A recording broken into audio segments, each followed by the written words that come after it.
സദാ ബാലരൂപാഭിവിഘ്നാദ്രിഹന്ത്രിം മഹാദന്തിവക്ത്രാപി പഞ്ചാസ്യമാന്യ വിഹിന്ദ്രാദിമൃഗ്യാ ഗണേശാഭിധാമേ വിദഗ്ധാം ശ്രീം കാവി കല്യാണമൂർത്തിം. ഓം 51 ചേർന്നഴകിയ തനുവായി ദേഹമധ്യത്തിൽ നിന്നിട്ടമ്പൽ സ്തംഭം കണക്കേ ശിരസി തലയുമായി ഉള്ളിലാറബ്ജമോടും വൻപിൽ പൊങ്ങും സുഷുമ്നയ്ക്കകമതിരുളവാം പത്മമാറിങ്കലും ചേർന്നൻപത്തൊന്നൊത്തുവാഴും ദളമതിലമരും വിദ്യപദ്യം തരേണം. ഓം ബ്രഹ്മാനന്ദം പരമസുഖദം കേവലം ജ്ഞാനമൂർത്തിം വിശ്വാതീതം ഗഗന സദൃശം തത്വമസ്യാദിലക്ഷ്യം ഏകം നിത്യം വിമല അചലം സർവദാ സാക്ഷിഭൂതം ഭാവ അതീതം ത്രിഗുണരഹിതം സൽഗുരം ത്വം നമാമി. ഓം ബ്രഹ്മാവും മിഹിരൻ വസിഷ്ഠൻ പുലശൻ ഗർഗൻ മയൻ ലോമശൻ ശ്രീപത്യാര്യഭടൻ വരാഹമിഹിരൻ ലല്ലൻ സമുജ്വാലകൻ ഗോവിന്ദൻ പരമേശ്വരൻ ഗുരുവരൻ രാമൻ തഥാ കൃഷ്ണനും ഗോളജ്ഞാനികളായ മാധവമുഖന്മാരും തുണച്ചീടണം. ഓങ്കാരമായ പൊരുൾ മൂന്നായി പിരിഞ്ഞുടനെ ആങ്കാരമായതിനു താൻ തന്നെ സാക്ഷി അതുബോധം വരുത്തുവതിനാളായി നിന്ന പരമാചാര്യരൂപഹരി നാരായണായ നമ. നാരായണായ നമ നാരായണായ നമ നാരായണായ നമ ഹരിശങ്കരായ നമ. നാരായണ സകല സന്താപനാശന ജഗന്നാഥ വിഷ്ണു ഹരി നാരായണായ നമ. ഒന്നായ നിന്നെ ഇഹ രണ്ടെന്നു കണ്ടളവിലുണ്ടായൊരിണ്ടൽ ബദ മിണ്ടാവതല്ല മമ. പണ്ടേ കണക്കെ വരുവാൻ നിൻ കൃപാവലികൾ ഉണ്ടാകയെങ്കലിഹ നാരായണായ നമ. ആനന്ദ ചിന്മയ ഹരേ ഗോപികാരമണ ഞാനെന്ന ഭാവം അതു തോന്നായ വേണം ഇഹ തോന്നുന്നതാകിലഖിലം ഞാനിതെന്ന വഴി തോന്നേണമേ വരദ നാരായണായ നമ. അർക്കാനലാതി വെളിവൊക്കെ ഗ്രഹിക്കും ഒരു കണ്ണിനു കണ്ണു മനമാകുന്ന കണ്ണതിനു കണ്ണായിരുന്ന പൊരുൾ താനെന്നുറയ്ക്കും അളവാനന്ദമെന്തു ഹരി നാരായണായ നമ. ഹരിനാമ കീർത്തനമിതുര ചെയ്വതിന്നു ഗുരു അരുളാല ദേവകളും അരുൾ ചെയ്യുക ഭൂസുരരും. നരനായി ജനിച്ചു ഭുവി മരണം ഭവിപ്പളവ് ഉര ചെയ്വതിന്നരുൾക നാരായണായ നമ. ശ്രീമൂലമായ പ്രകൃതിങ്കൽ തുടങ്ങി ജനനാന്ത്യത്തോളം പരമഹാമായ തൻ്റെ ഗതി ജന്മങ്ങളും പല കഴിഞ്ഞാലുമില്ലവധി കർമ്മത്തിനും പരമാ നാരായണായ നമ. ഗർഭസ്ഥനായി ഭുവി ജനിച്ചും മരിച്ചും ഉദകപ്പോള പോലെ ജനനാന്ത്യേന നിത്യഗതി ഭക്തിവർദ്ധന ഉദിക്കേണമെൻ മനസി നിത്യം തൊഴായി വരിക നാരായണായ നമ. നത്താരിൽ മാനിനി മണാളൻ പുരാണ പുരുഷൻ ഭക്തവത്സലൻ അനന്താദിഹീനനിധി ചിത്തത്തിലച്യുത കളിപ്പന്തലിട്ടു വിളയാടിയിടുകൻ മനസി നാരായണായ നമ. പച്ചക്കിളി പവിഴ പാൽവർണ്ണ ഒത്ത നിറമിച്ചിപ്പവർക്കു ഷടാധാരം കടന്നുപരി വിശ്വസ്ഥിതി പ്രളയ സൃഷ്ടിക്കു സത്വരജസ്തമോദനാഥ ഹരി നാരായണായ നമ. തത്വത്തിനുള്ളിൽ ഉദയം ചെയ്തിടുന്ന പൊരുൾ എത്തിയിടുവാൻ ഗുരുപദാന്തേ ഭജിപ്പവന് മുക്തിക്കു തക്കൊരുപദേശം തരും ജനനമറ്റിയിടുമെന്നവനു നാരായണായ നമ. എൻ പാപമൊക്കെ അറിവാൻ ചിത്രഗുപ്തനുടെ സമ്പൂർണ്ണ ലിഖ്യത ഗിരം കേട്ടു ധർമ്മപതി എൻ പക്കലുള്ള ദുരിതം പാർത്തു കാണും അളവമ്പോരുഭാഷ ഹരിനാരായണായ നമ. നക്ഷത്ര പങ്ക്തികളും ഇന്ദുപ്രകാശവും ഒളിക്കും ദിവാകരനുദിച്ചങ്ങുയർന്നളവ് പക്ഷീഗണം ഗരുഡനെ കണ്ടു കൈതൊഴുതു രക്ഷിക്ക എന്ന് അടിമ നാരായണായ നമ. മൽപ്രാണനും പരനും ഒന്നെന്നുറപ്പവന് തൽപ്രാണദേഹവും അനിത്യം കളത്രധനം സ്വപ്നാദിയിൽ ചിലതു കണ്ടങ്ങുണർന്നവനോടൊപ്പം ധരിക്ക ഹരി നാരായണായ നമ. നാരായണായ നമ നാരായണായ നമ നാരായണായ നമ ഹരിശങ്കരായ നമ. നാരായണ സകല സന്താപനാശന ജഗന്നാഥ വിഷ്ണു ഹരി നാരായണായ നമ. എല്ലാ ഭക്തമക്കൾക്കും എൻ്റെ വിനീതമായ പ്രണാമം. സർവ്വ ഭക്തമക്കൾക്കും പരമാത്മാവിൽ ലയിക്കാനും ആനന്ദം അനുഭവിക്കാനും ശാന്തിയും സമാധാനം ഉണ്ടാകണം. അതിനുവേണ്ടി പ്രാർത്ഥിക്കുക. ഈശ്വരൻ അരൂപിയാണ്. ഈശ്വരൻ ഒരു കർമ്മവും ചെയ്യുന്നതില്ല. നമ്മൾ തന്നെയാണ് നമ്മൾ പ്രവർത്തിക്കേണ്ടുന്നത്. ഈശ്വരൻ നമ്മളെ കാത്തുകൊള്ളും. നമ്മൾ എന്താ പറയുക, ഈശ്വരൻ ഒന്നും തന്നെ ചെയ്യുന്നില്ല, ഒരു കർമ്മവും ചെയ്യുന്നില്ല. നമ്മൾ തന്നെ പ്രയത്നിക്കുക. ഈശ്വരൻ നമ്മൾ തന്നെ ഉണ്ട്, അതിനെ ഉണർത്തണം. അപ്പോഴാണ് നമുക്ക് രോഗശാന്തി എല്ലാം ഉണ്ടാകുന്നത്. അല്ലാതെ ഭഗവാനല്ല, നമ്മൾ തന്നെയാണ് നമുക്ക് കാരണക്കാർ. അതുകൊണ്ട് നമ്മളാണ് നമ്മുടെ ശത്രുക്കൾ. അപ്പോൾ എന്തുകൊണ്ട് ആ ശത്രുക്കളെല്ലാം ഒഴിച്ചു മാറ്റി ഭക്തിപരമായിരുന്ന് പ്രാർത്ഥിക്കുകയും ധ്യാനിക്കുകയും ചെയ്യുമ്പോൾ ഈശ്വര കൃപ നമ്മളിലേക്ക് വരുമ്പോൾ നമുക്ക് രോഗശാന്തി ഉണ്ടാകും, എല്ലാ കാര്യങ്ങളും നിറവേറ്റാം. അതാണ് ഭക്തി വേണമെന്ന് പറയുന്നത്. അല്ലാതെ ഭഗവാനെ എനിക്കത് തരണേ ഇത് തരണേ എന്ന് പറഞ്ഞിട്ട് കാര്യമില്ല. ഈശ്വരൻ ഒന്നും തന്നെ ആർക്കും ചെയ്യുന്നില്ല, കൊടുക്കുന്നില്ല, ഒന്നുമില്ല. നമ്മൾ തന്നെയാണ് നമ്മൾക്ക് കാരണഭൂതര്. അപ്പം ഈശ്വര ശക്തി നമ്മളിലേക്ക് പ്രവഹിക്കുമ്പോൾ നമ്മുടെ നാഡീ ഞരമ്പുകളെല്ലാം നന്നായി വികസിച്ച് ശുദ്ധരക്തം ഒഴുകി പരമാത്മാവിൻ്റെ കൃപ അത് ഒഴുകുമ്പോൾ നമുക്ക് രോഗശാന്തി ഉണ്ടാകുന്നു. ചില അസുഖങ്ങളെല്ലാം പാടേ മാറുന്ന എന്താ, നമുക്ക് ക്രോധം, അതായത് മനസ്സിൻ്റെ സംഘർഷണങ്ങൾ, ഭയങ്ങൾ, ഇങ്ങനെയുള്ള ആകുലത, എനിക്കതാണോ, ഇങ്ങനെയുള്ള ചിന്തകൾ ഉണ്ടാകുമ്പോഴാണ് നമുക്ക് രോഗം ഉണ്ടാകുന്നത്. ഇത് ഉണ്ടാവാതിരിക്കാനാണ് ഈശ്വര കൃപ നമ്മളിലേക്ക് വരണം. അതെങ്ങനെ വരും? ഭക്തിപരമായി എന്നെങ്കിൽ ഈശ്വരനെ ധ്യാനിച്ച് പ്രാർത്ഥിച്ച് വചനങ്ങൾ പറഞ്ഞ് സജ്ജന സംസർഗം കൊണ്ടും ഭഗവത് കീർത്തനങ്ങൾ കൊണ്ടും ആലപിച്ചും ഭക്തിപൂർവ്വം ഇരിക്കുമ്പോൾ ഈശ്വരൻ്റെ ആ അനുഗ്രഹം നമ്മളിലേക്ക് ചൊരിയും. അപ്പം നമ്മൾ തന്നെ പ്രവർത്തനം ഉണ്ടാകും. അങ്ങനെയാണ് നമുക്ക് അസുഖം മാറുന്നത്. ഇവിടെ ഒരുപാട് മക്കൾ നമുക്ക് പേരുകൾ തന്ന മക്കളുണ്ട്.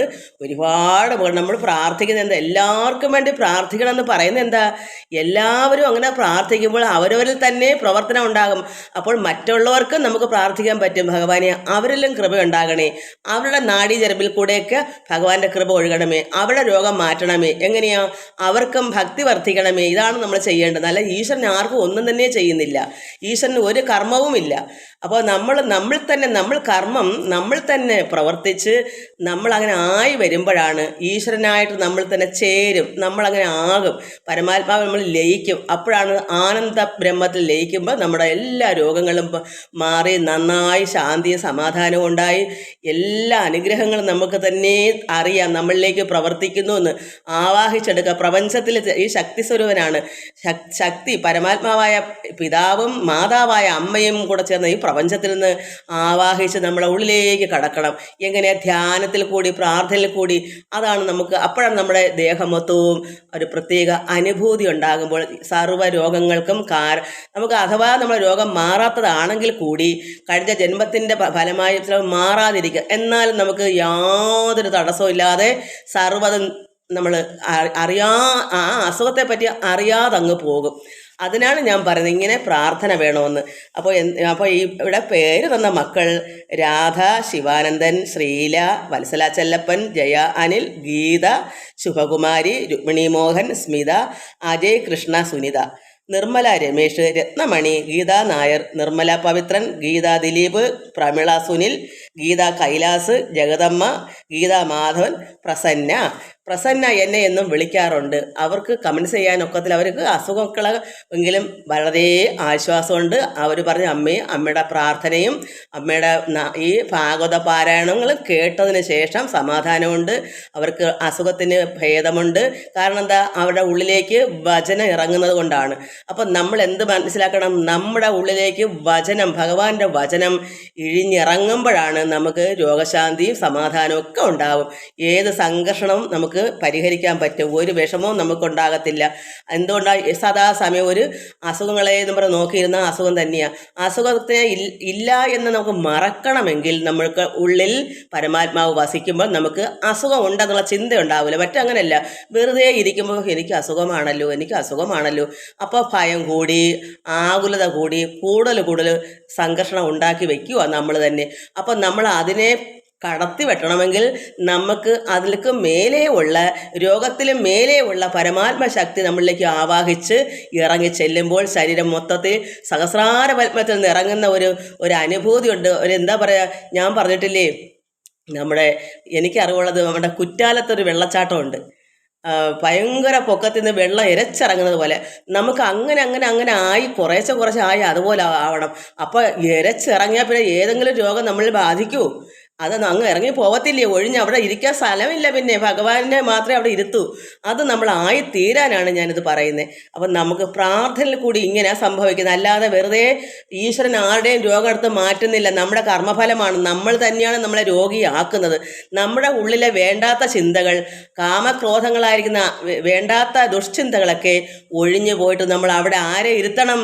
പരമാത്മാവിനെ ഇരുത്തണം. അപ്പോൾ നമുക്ക് ശാന്തി, സമാധാനവും ആനന്ദ ലഹരിയിൽ പരമാത്മാവിൽ ലയിക്കാനും പറ്റും. അപ്പോൾ നമ്മൾ ഈ അസുഖങ്ങളൊന്നും നമുക്ക് ഓർമ്മ വരത്തില്ല. ഓർമ്മയുണ്ടെങ്കിലല്ലേ നമുക്ക് അസുഖം ഉണ്ടാകും. ഇത് എപ്പോഴും എന്താ, വെറുതെ ഇരുന്ന് രോഗമാന്ന് പറഞ്ഞ് ചിന്തിക്കും. അപ്പം നമുക്ക് രോഗം കൂടി വരും. അതങ്ങനെ സ്വാഭാവികമായിട്ട് അങ്ങനെ തന്നെ സംഭവിക്കും. എന്ത് വന്നാലും അതിനെ മൈൻഡ് ചെയ്യാതെ തരണം ചെയ്യുന്ന ഈശ്വരനെ തന്നെ മതി. എനിക്ക് ഭഗവാനെ മതി. രോഗം എന്തുവാ, എൻ്റെ ശരീരത്തിനല്ലേ രോഗമുള്ളൂ. മനഃപൂർവ്വമായിട്ട് അവിടെ രോഗമേ, എൻ്റെ ഉള്ളിലേക്ക് എൻ്റെ പരമാത്മാവിനെ മതി എന്ന് പറഞ്ഞ് നമ്മൾ ഇരുത്തൂ, നമുക്ക് ഒരു രോഗവും വരത്തില്ല. അതിൽ നിന്ന് നമുക്ക് സമാധാന കേടും ഉണ്ടാവത്തില്ല, ശാന്തി തന്നെ അനുഭവിക്കാൻ പറ്റും. എല്ലാവർക്കും നമസ്കാരം. ഓം ലോകാ സമസ്ത സുഖിനോ ഭവന്തു. നമുക്ക് കഴിഞ്ഞ പ്രാവശ്യം വായിച്ചതിൻ്റെ ബാക്കി നമുക്ക് വായിക്കാം. ഓം നമോ ഭഗവതേ വാസുദേവായ ശ്രീകൃഷ്ണ പരമാത്മനേ നമഃ. നമ്മളിവിടെ കഴിഞ്ഞ പ്രാവശ്യം വായിച്ചത് ഇച്ചിരി കയറ്റി വായിക്കാം, അല്ലെങ്കിൽ നിങ്ങൾ മറന്നുപോയി കാണും. ഭഗവാൻ ചൈതന്യമൂർത്തിയായിരിക്കുന്ന പരമാത്മാവ് എവിടെ വസിക്കുന്നു? നമ്മുടെ ഉള്ളിൽ. കാമദം അഖില ചൈതന്യം ആത്മാ അമൃതധാമം ആത്മനാ തന്നെ കേവലം കാണേണ്ടുന്ന സാധനം. എന്തൊരു സാധനം? നമ്മൾ തന്നെ ഇരിക്കുന്ന പരമാത്മാവിനെ തന്നെയാണ് ചൈതന്യമായിരിക്കുന്ന പരമാത്മാ അമൃതാകുന്ന പരമാത്മാവ ധാമമ ആത്മനാ തന്നെ. നമ്മുടെ ആത്മാവ്, നമ്മുടെ ജീവാത്മാവ് തന്നെ പരമാത്മാവിനെ തേടി പിടിക്കുക. അതാണ് ഇതിൽ പറയുന്നത്. നമ്മൾ തന്നെ ഇരിക്കുന്ന ആ പരമാത്മാവ് എന്ന് പറഞ്ഞാൽ ഈശ്വരനെ നമ്മൾ തന്നെ, അതിൻ്റെ അംശമാണ് നമ്മളിലിരിക്കുന്ന ജീവാത്മാവ്. അപ്പം നമ്മൾ തന്നെ പരമാത്മാവിനെ തേടി പിടിക്കുമ്പോൾ അത് കാണേണ്ടുന്ന, അങ്ങനെയുള്ള ഭഗവാനെ കാണേണ്ടുന്ന സാധനം എവിടെ ഇരിക്കുന്നു? നിലയനെ ചേർന്നിരുന്ന ദ്രവ്യം, ആ പരമാത്മ അമൃത്. നമ്മുടെ ഉള്ളിൽ നമ്മുടെ പരമാത്മാവ് എവിടെ ഇരിക്കുന്നു? അമൃതായി, ധാരയായി, ദ്രവ്യമായി നമ്മുടെ സഹസ്രാരപത്മത്തിൽ കുടികൊള്ളുന്നു. അവിടെ നിന്നാണ് നമ്മുടെ ദേഹമാസങ്ങൾ എല്ലാ നാഡീഞരമ്പിലേക്കും അവിടുന്ന് പ്രവഹിച്ച് ആ വെള്ളച്ചാട്ടം പോലെ ഇരച്ചിറങ്ങി വരുന്ന ഒരു അനുഭൂതി നമുക്കുണ്ടാകണം. അങ്ങനെ ഉണ്ടാകുമെന്നാണ് നമ്മുടെ എന്ത് രോഗങ്ങളും മാറുന്നതെന്ന് പറയുന്നത്. അപ്പോൾ അങ്ങനെ എന്തുകൊണ്ട് അറിയുന്നില്ല? ബോധമില്ലാഞ്ഞാലുണ്ടെന്നുള്ള കേളി. അറിയാത്തവർക്ക് അറിവില്ല. ഇങ്ങനെ ഒന്നും ഉണ്ട് എന്ന് ആർക്കും അറിയത്തില്ല. എവിടെയോ 1000-ൽ 1, 2, 3 ആൾക്കാർക്ക് ഇത് മനസ്സിലറിയൂ ഇങ്ങനെയാണ് സംഭവമെന്ന്. അതും ഇപ്പോൾ ഉണ്ടോയെന്ന് അറിയാൻ വയ്യ. അതുകൊണ്ട് എന്തുകൊണ്ട് എല്ലാവരും കേളി കൊട്ടി നടക്കുക? ഇത് ഉള്ളിലിരിക്കുന്ന ഈ പരമാത്മ ചൈതന്യത്തെ, ഈ ദ്രവ്യത്തെ, അതായത് ഈ അമൃതധാര മനസ്സിലാക്കാതെ ബോധമില്ലാഞ്ഞാലുണ്ടെന്നുള്ള കേളിയാൽ എങ്ങും നീളവേ നടന്നപേക്ഷിച്ച് കുഴന്നിടും വണ്ണം ഇന്ന് ലോകരെല്ലാവരും ബോധമില്ല, അറിവില്ലാതെ കണ്ട് എവിടേക്കോ ഉഴന്നു പോകുന്നു. എവിടെയാ എനിക്ക് ആനന്ദം കിട്ടുന്നത്, എവിടെയാ ദൈവം ഇരിക്കുന്നത് എന്നും പറഞ്ഞ് എങ്ങനെയാ അറിഞ്ഞുകൂടാ. അറിയാതെ കണ്ട് ഈ ഭാഗവതം പഠിക്കാത്തത് കൊണ്ട്, അത് മനസ്സിലാക്കാത്തത് കൊണ്ട് എല്ലാവരും വണ്ടി വിളിച്ച് ജനങ്ങളെ കൂട്ടിക്കൊണ്ട് എവിടേക്കോ അവിടെ പോയാൽ കിട്ടും, ഇവിടെ പോയാൽ കിട്ടും, ഗംഗയിൽ മുങ്ങിയാൽ കിട്ടും. ഗംഗയെ മുങ്ങിയാൽ നമുക്ക് കിട്ടുമെങ്കിൽ അവിടെ കിടക്കുന്ന മത്സ്യത്തിന് വേണ്ടി മുമ്പേ കിട്ടാൻ. ഗംഗയിൽ എവിടെയിടം ഈ മത്സ്യങ്ങൾ കിടക്കുന്ന ആ മത്സ്യത്തിന് വേണ്ടി ഈശ്വരൻ്റെ മുക്തി കിട്ടാനും ഈശ്വരനെ കണ്ടറിയാനും. നമ്മൾ ഏത് ഗംഗയെ മുങ്ങിയാലും നമ്മളെ ഉള്ളിലിരിക്കുന്ന പരമാത്മനെ അറിയണമെങ്കിൽ നമ്മൾ പ്രയത്നിച്ചേ കിട്ടൂ. അത് വെള്ളത്തിൽ മുങ്ങിയിട്ടോ ഏതെങ്കിലും അമ്പലത്തിൽ പോയിട്ടോ ഒരു കാര്യവും നടക്കത്തില്ല. എന്തോ ആശ്വാസം കൊള്ളും എന്ന് പറഞ്ഞാൽ ഓടുന്നത്. എന്താ കാരണം? അറിവില്ല. നമ്മൾ തന്നെയാണ് ഈശ്വരൻ വസിക്കുന്നതെന്ന് അറിയാതെ കണ്ട് ഓടുക. എന്തുകൊണ്ടാണ്? അറിഞ്ഞുകൂടാത്തതുകൊണ്ട്. അതുകൊണ്ടാണ് ഞാൻ മക്കളെ പറഞ്ഞിരുന്നത്, നിങ്ങളാരും വണ്ടിയും വെള്ളവും പിടിച്ച് കാശും ചിലവാക്കി അവിടെ ഇവിടെ ഒന്നും ഓടിയിട്ടൊരു കാര്യമില്ല. നമ്മളെ ശരീരത്തിന് ക്ഷീണം വരും, പൈസ നഷ്ടം വരും. അതിനേക്കാൾ എത്രയോ നല്ലതാ അരമണിക്കൂർ വീതം നമ്മുടെ വീട്ടിൻ്റെ ഉള്ളിൽ എവിടെയെങ്കിലും സ്വച്ഛമായിരുന്ന് ഈശ്വരനെ ആരാധിക്കുക, കരഞ്ഞ് പ്രാർത്ഥിക്കുക. ഭഗവാനെ, എനിക്കും ഭഗവാന്റെ കൃപ വേണം, എനിക്കും എൻ്റെ ഉള്ളിൽ പരമാത്മാവ് വസിക്കണം, അത് ഉണരണം, നമ്മൾ ഉണർന്നിരിക്കണം, അത് നമ്മൾ എപ്പോഴും ഉണർവുള്ളവരായി തീരണം. അപ്പോഴാണ് ആനന്ദം ഉണ്ടാകുന്നത്. അല്ലാതെ അകമെല്ലാം കരട് പിടിച്ച് അഹങ്കാരങ്ങളായിരിക്കുന്ന ഈ ലോക ചിന്തകളുമായിട്ടിരുന്ന അവിടെ ഈശ്വരകൃപ വരുമോ? ഏത് അമ്പലത്തിൽ പോയാലും ഏത് പള്ളിയിൽ പോയാലും കിട്ടുമോ? ഒരിക്കലും കിട്ടുക. നമ്മുടെ ഹൃദയ ശുദ്ധമാവണമെങ്കിൽ ഭക്തി വർദ്ധിക്കണം. അതിന് വീട്ടുകളിലിരുന്ന് ദിവസേന ഒരു ദിവസം, ഇത് ആണ്ടിലൊരിക്കൽ ഒരു അമ്പലത്തിൽ പോയാൽ എന്താ ഉള്ള ലോകത്തുള്ള എല്ലാ അഹങ്കാരങ്ങളും എല്ലാം മനസ്സിൽ വെച്ചുകൊണ്ട് ആ അമ്പലത്തിൽ പോകണം. അവിടെ ചെല്ലുമ്പോൾ എന്ത് ചെയ്യും? ഇതിറങ്ങി പോകും നമ്മുടെ ഉള്ളിൽ നിന്ന്. നമ്മൾ പതുക്കെ അഭ്യാസം കൊണ്ടാണ് നമ്മുടെ ഉള്ളിലെ അഴുക്കളെ നീക്കുന്നത്. ഭക്തി വർദ്ധിക്കുമ്പോൾ തനിയെ ഓരോന്നോരോ വേണ്ടാത്ത ആഗ്രഹങ്ങളും ദുശ്ചിന്തകളെല്ലാം പതുക്കെ ഇറങ്ങി പോകണമെങ്കിൽ ദിവസേന സാധകം വേണം, പ്രാർത്ഥന വേണം. അത് വീട്ടുകളിൽ ചുമ്മാതെ വേണ്ടാത്ത ചിന്ത കൊണ്ടിട്ട് ഏതെങ്കിലും ഒരു കാലത്ത് എനിക്കും സമാധാനം വേണം, എനിക്കും രോഗം മാറണം, ഞാനും പോകുന്നു, ഇന്ന പളനി പോകുന്നു, അല്ലെങ്കിൽ എവിടെ പോകുന്നേ, ഗുരുവായൂർ പോകുന്നു, അല്ലെങ്കിൽ മറ്റെവിടെയൊക്കെ പോകുന്നു. പക്ഷെ ഗുരുവായൂർ പോകാം, ദിവസേന പ്രാർത്ഥിക്കുന്ന മക്കൾക്ക് പോകാം. അവിടെ ചെന്നാൽ ഭഗവാനെ കാണാം, ഇവിടെ ഇരുന്ന് കാണാം, അവിടെ ചെന്ന് കാണാം. അപ്പോഴും പറയാം, നിന്നെ ഞാൻ അറിയുന്നു കുഞ്ഞെ എന്ന് ദൈവം പറയുകയും ചെയ്യും. ഗുരുവായൂരപ്പൻ പറയും, നിന്നെ ഞാൻ അറിയുന്നു, നീ എന്ന് തന്നെ പ്രാർത്ഥിക്കുന്ന മോളല്ലേ, അവിടെ നിന്നെ ഞാൻ അറിയുന്നു, നിനക്ക് എന്താ വേണ്ടത് ഭഗവാൻ ചോദിക്കും. അതേസമയം അറിയാത്തൊരു വ്യക്തി ഗുരുവായൂർ പോയിട്ട് എന്താ കാര്യം? നിന്നെ ഞാൻ അറിയുന്നില്ല എന്ന് തന്നെ ഭഗവാൻ പറയും. നീ വീട്ടിൽ ഇരിക്കുമ്പോൾ വേണ്ടാത്ത ചിന്തകൾ കൊണ്ടിരിക്കുന്നു, പിന്നെ നിന്നെ ഞാൻ എങ്ങനെ അറിയണം? നീ ലോകകാര്യം കൊണ്ട് നടക്കുക. വീട്ടിൽ ഭക്തിപൂർവ്വം ഇരിക്കുന്ന ഒരു കുഞ്ഞ് ഗുരുവായൂർ പോയാലും പളനിയിൽ പോയാലും എവിടെ പോയാലും ഭഗവാൻ ഇഷ്ടം. മുരുകനും പറയാം, നിന്നെ ഞാൻ അറിയുന്നു മക്കളെ, നീ എന്നെ എപ്പോഴും അറിയുന്നു. ഇത് നമ്മൾ അങ്ങനെ ആയിത്തീരുമ്പോഴാണ്. അപ്പോഴിവിടെ അറിവില്ലായ്മ കൊണ്ട് ഓടിയിട്ടൊരു കാര്യമില്ല. അറിഞ്ഞുകൊണ്ട് നിങ്ങൾ പൊക്കോ, അമ്പലത്തിൽ പോവോ, എവിടെ പൊക്കോ, നമ്മുടെ ഉള്ളിൽ അതിനെ ഇരുത്തിക്കൊണ്ട് പോകും. അപ്പോൾ ഒത്തിരികൂടെ കൃപ കിട്ടും. എന്തൊരു ആനന്ദമായിരിക്കും. അപ്പോൾ എന്താ, വീട്ടിലെപ്പോഴും ഭഗവാനുള്ള ചിന്ത, എപ്പോഴും ആ ഒരു കൃപ എപ്പോഴും ഉണ്ട്. അവർക്ക് എവിടെയും പോവാം. അവിടെ എല്ലാം ലോകം മൊത്തം ഭഗവാൻ നിറഞ്ഞിരിക്കുകയല്ലേ. വീട്ടിലും ഗുരുവായൂരിലും ഏത് വിഗ്രഹത്തിലും കല്ലിലും എല്ലാം മുള്ളിലും തൂണിലും തുരുമ്പിലും ഒക്കെ ഉണ്ട്. അത് നമ്മുടെ ഹൃദയം പോലെ, നമ്മുടെ ഹൃദയശുദ്ധി പോലെ ഇരിക്കും. അല്ലാതെ പോയിട്ടൊരു കാര്യവുമില്ല. അതുകൊണ്ട് എന്താ, ബോധമില്ലാഞ്ഞാൽ ഉണ്ടെന്നുള്ള കേളിയാൽ എങ്ങും നീളവേ നടന്ന് അപേക്ഷിച്ച് ഉഴന്ന് വലയുക, ഉഴന്ന് ഈടും വണ്ണം. അപ്പം കഷ്ടപ്പെട്ടിട്ട് എന്തുവരും? നാളസൂത്രത്തൂടെ കാണാതെ. അപ്പം നമ്മുടെ നാളസൂത്രത്തൂടെ പോയി നമ്മൾ കാണണം.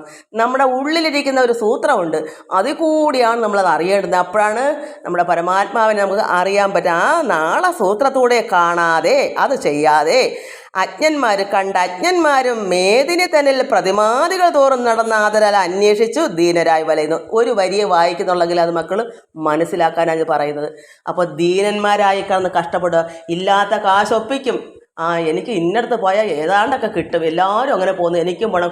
കുറേ കാശ് ഒരു വർഷം കൊണ്ട് വഞ്ചിയിലിടും, ഒപ്പിച്ച് വെച്ചിട്ട് അന്നൊരു പോക്കങ്ങ് പോകും. കണ്ട കടകളിലെല്ലാം കയറി അതും ചെയ്ത് കുടിച്ച് ഇതും തിന്ന് സുഖമായി ലോകങ്ങളെല്ലാം ചുറ്റി കറങ്ങി. എന്നാൽ ഭക്തന്മാർ പോകും. ആ വണ്ടിയിൽ ഇരിക്കുമ്പോഴും അവിടെ പോകാനുള്ള വ്രതം പിടിക്കുമ്പോഴെല്ലാം ഉള്ളിൽ പരമാത്മാവിനെ തന്നെ ഇരുത്തിക്കൊണ്ടാണ് അവരവിടെ പോകണം. അവർക്ക് നേടാം. അങ്ങനെ പോകുന്നവർക്ക് ഒരു കുഴപ്പമില്ല. അല്ലാതെ ഇന്ന് ലോകത്ത് എന്താ, എല്ലാ ലോകത്തിലെ സുഖ സൗകര്യങ്ങളെല്ലാം മനസ്സിലിങ്ങനെ കണ്ട്, സിനിമയും കണ്ട് കോമഡിയും കണ്ട് ചിരിച്ച് തകർത്ത് വണ്ടിയിലിരുന്ന് ലോകം മൊത്തം കണ്ട് സഞ്ചരിച്ച് ചെന്നാൽ അവിടെ ചിലപ്പോൾ ഭഗവാൻ എന്ത് പറയും? ഇറങ്ങി പോടീന്ന് പറയും, അല്ലെ ഇറങ്ങി പോടാന്ന് പറയും. നമ്മൾ അറിയുന്നില്ല എന്നുള്ളതേ ഉള്ളൂ. കൂടുതൽ ആപത്തിനെ ഉണ്ടാക്കി വയ്ക്കും എന്ന് പലരും കിട്ടും നന്മ കിട്ടും പറഞ്ഞ് പോകും. പക്ഷെ പോയിട്ട് തിരിച്ചു വരുമ്പോഴത്തേക്ക് പല ആപത്തുകൾ കൂടി വരും. എന്താ കാരണം? ഉള്ളിലിരിപ്പ് ശരിയല്ല. ഉള്ളിലിരിപ്പ് നല്ലതാണെങ്കിലേ ഭഗവാൻ അംഗീകരിക്കൂ. നിന്നെ ഞാൻ അറിയുന്നു കുഞ്ഞെന്ന് പറയും. ഇല്ലെങ്കിൽ നീ ഇറങ്ങി പോകച്ച, നിന്നെ ഞാൻ ഇവിടെ കണ്ട് അറിയുന്നു, എവിടെ പോകാൻ. അങ്ങനെ തന്നെയാണ്, അത് തന്നെയാണ് അനുഭവം. അത് ഭാഗവതം ഇതൊക്കെ തന്നെയാണ് വിളിച്ച് പറയുന്നത്. അതുകൊണ്ട് ദീനരായി വലയും. അപ്പോൾ ദീനത എന്താ? അങ്ങനെ പോയിട്ട് നമ്മൾ തിരിച്ചു നമുക്ക് ദീനമാണ്. നമുക്ക് ഇല്ലാത്ത രോഗങ്ങളും ഇല്ലാത്ത കഷ്ടനഷ്ടങ്ങളും പിന്നെ ആപത്തുകളും അനർത്ഥങ്ങളൊക്കെ കൂടുതൽ ഉണ്ടാക്കി വെക്കുന്നത് എന്താ? അജ്ഞരായതുകൊണ്ടാണ്. അറിവുള്ളവർ പോയാൽ ഇതൊന്നും ഉണ്ടാവത്തില്ല, നന്മ തന്നെയായിരിക്കും. അല്ലാത്തവർ, അറിയാത്തവൻ പോയി കഴിഞ്ഞാൽ കൂടുതൽ ആപത്ത് വിളിച്ച് വരുത്തുകയേ ഉള്ളൂ. അതുകൊണ്ട് നിന്നുടെ കാരുണ്യം ഇല്ലായ്കയാൽ, ഭഗവാന്റെ കാരുണ്യം ഇല്ലാത്തത് കൊണ്ട് അജ്ഞന്മാർക്ക്, അറിവില്ലാത്തവർക്ക് നിന്നുടെ പാദാംബുജം തന്നിലുള്ള അറിവേതും തന്നിലുണ്ടാകയില്ല. അപ്പോൾ ഈ ഭഗവാൻ നമ്മൾ കാരുണ്യം വരണമെങ്കിൽ നമുക്ക് ഈശ്വര എന്നുള്ള ചിന്തയും അത്രമാത്രം ഭക്തിയും വർദ്ധിക്കുമ്പോൾ മാത്രമേ ഭഗവാൻ നമ്മളെ അറിയൂ. അല്ലെങ്കിൽ എന്ത് വരും? ഭഗവാന്റെ കാരുണ്യം ഇല്ലെങ്കിൽ, നമുക്ക് ഭക്തി ഇല്ലെങ്കിൽ ഭഗവാന്റെ കാരുണ്യം ഇല്ല. അപ്പോൾ അജ്ഞന്മാർക്ക്, അറിവില്ലാത്ത മൂഢന്മാർക്ക് ഭഗവാന്റെ പാദാംബുജം തന്നിലുള്ള അറിവ് ഏതും തന്നിലുണ്ടാകയില്ല. ഭഗവാനുള്ള ചിന്തയോ അറിവോ നമ്മുടെ ഉള്ളിൽ വരത്തില്ല. എന്തുകൊണ്ടാണ്? ഈ ഭാഗവതം ഒന്നും അറിയാത്ത, ഞാൻ പഠിക്കാൻ പോകാത്ത എനിക്ക് പരമാത്മാവ് തന്നെയാണ് എന്നിൽ പ്രവർത്തിക്കുന്നത്. എനിക്ക് നല്ല ബോധ്യമുണ്ട്. മക്കൾക്ക് ചിലർക്കൊക്കെ അറിയാം. ഇപ്പം എന്നോട് ഇങ്ങനെ പറയുമല്ലോ, എനിക്കല്ലാതെ അറിവില്ല, ഞാൻ പഠിച്ചിട്ടില്ല, ഇത് ഈശ്വരൻ എന്തോ തരുന്നു അത് ഞാൻ പറയുന്നു. അല്ലാതെ ഞാനിതൊന്നും, എനിക്കൊരു ABCD ഇതിൻ്റെ അർത്ഥം അറിയാതെ പറയുക. എന്തൊക്കെ ഇതിപ്പോൾ എൻ്റെ ഉള്ളിൽ ഇങ്ങനെ ആക്കി തരുക, ഇച്ചിരി കുറേശ്ശെ. നമ്മുടെ ഭക്തി വർദ്ധിക്കുന്ന അനുസരിച്ചാണ് എനിക്ക് അറിവ് ഭഗവാൻ തന്നുകൊണ്ടിരിക്കുന്നത്. എനിക്ക് യാതൊന്നും അറിയില്ല മക്കളെ. അപ്പോൾ അങ്ങനെ എന്തുകൊണ്ടാണ്? ഭഗവാന്റെ പാദാംബുജം തന്നെയുള്ള അറിവ്, ഭഗവാന്റെ കാരുണ്യം ഉണ്ടെങ്കിലേ ഭഗവാനെ പറ്റി അല്പമെങ്കിലും ഒരു വാക്ക് പറയാൻ നമുക്ക് കാരുണ്യം വേണം. അതുകൊണ്ട് ഭഗവാന്റെ പാദാംബുജം തന്നിലുള്ള അറിവ് ഏതും തന്നിൽ ഉണ്ടാകയില്ല. എന്തുകൊണ്ടാണ്? ഭക്തി ഇല്ലെങ്കിൽ. അതുകൊണ്ട് ഭക്തി ഇല്ലാഞ്ഞാൽ, എന്നിട്ട് പിന്നും കൂടെ ഉണ്ട്, എന്താ? ഗുരുവിന് ഉപദേശിപ്പാനും പാത്രം അല്ലെന്നായി പോകും. ഒരു ഗുരുവിനെ പോലും നമുക്ക് കിട്ടത്തില്ല. എന്താ? നമ്മുടെ പാത്രം, നമ്മുടെ ഹൃദയമാകുന്ന പാത്രത്തിൽ വെടുപ്പില്ലെങ്കിൽ, ഭക്തിയില്ലെങ്കിൽ, അതായത് അത്രമാത്രം വിനയവും താഴ്മയും നല്ല പ്രവൃത്തികളും ഇല്ലെങ്കിൽ ഒരു ഗുരുവിനെ പോലും നമുക്ക് ഈശ്വരൻ തരത്തില്ല. നമുക്കുള്ള ഭക്തിയും വിശ്വാസവും ഭഗവാനുള്ള ചിന്തയും ഒക്കെ ഉണ്ടെങ്കിൽ കുട്ടി കിടന്ന് കഷ്ടപ്പെടുന്നത് ഒന്നും അറിയത്തുമില്ല.